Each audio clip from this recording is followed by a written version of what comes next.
Tikman ko na. Pero isang mangkop oh.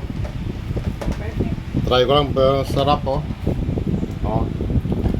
Daming gatas niya eh. Tapos may condense pa. Transfer na ni Mrs. Creamer pa oh.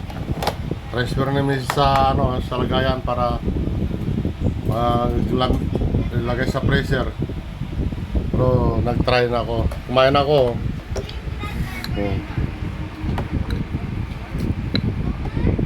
Oh.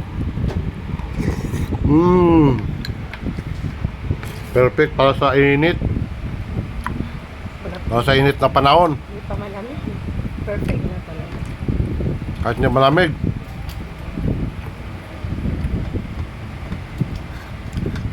Sarap.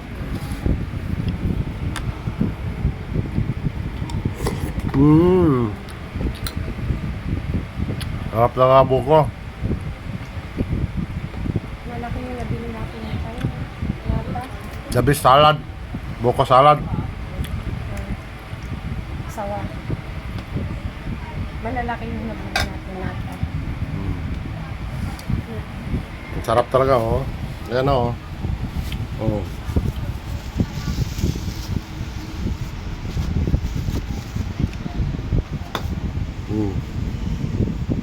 Sarap.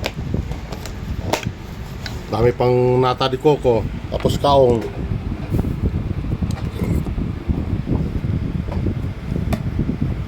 Dinamihan ko talaga ng ingredients niya.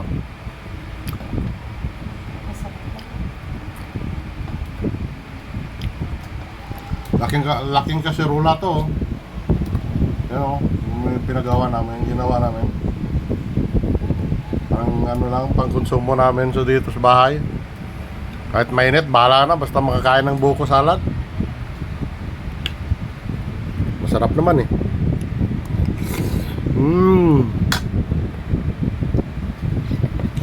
Perfect sa tag-init.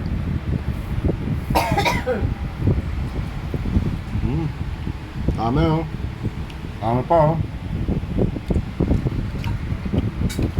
Lagay sa sa mga baunan kasi parang lalamig.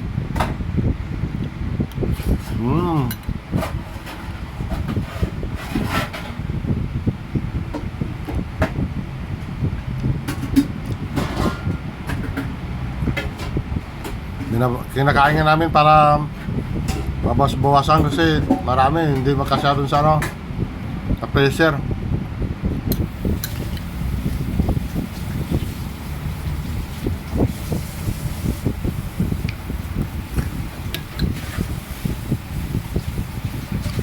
Hindi pwede sa alak.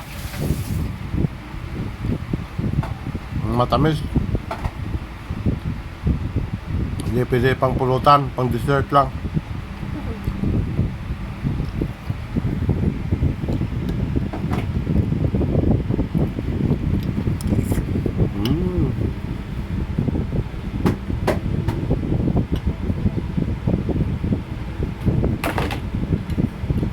Sarap talaga.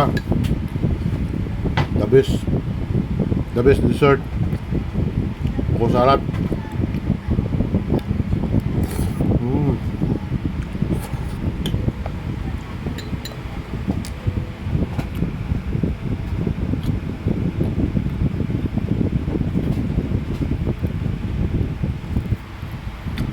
Shoutout na sa mga kasamahan ko dyan sa sa barko, sa mga overseas, sa mga OFW.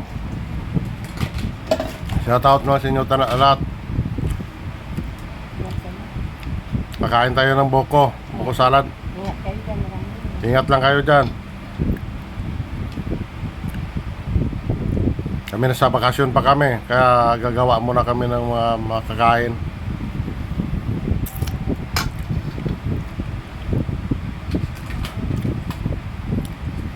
Diyan sa Capiz, mga kamag-anak ko dyan, shout out na lang sa inyo tanan. Inyo tanan-tanan dyan. Lalo na sa Konsolasyon. Konsolasyon Dumalag Capiz, shout out. Saka sa Mindanao, mga kakabayan ko sa Mindanao, mga parente ko. Katupo, punta niya. Laurin yun. Damo-damo ang mga parente ko sa Mindanao. Na side ni nanay. Family Laurinyo, ganun. Family Laureño, Katubo, Kia, Montanilla, Plamiano. Shout out na lang. Dra sa Libak. Mga classmate ko dra sa una sa fourth year high school. Notre Dame of Salaman College. Mga kako-classmate. Mga batch ko dyan.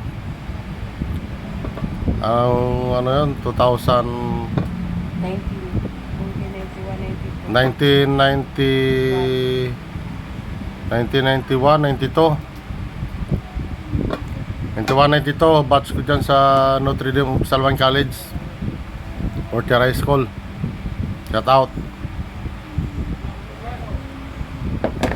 Para makita.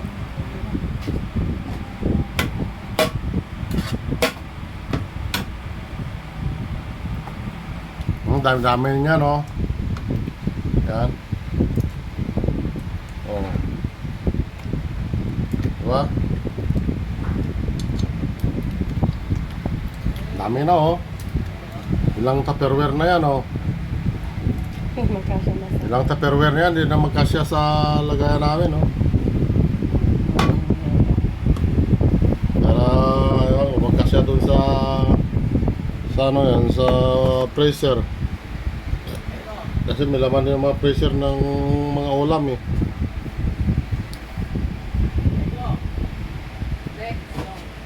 Okay, shout out na lang. Thank you.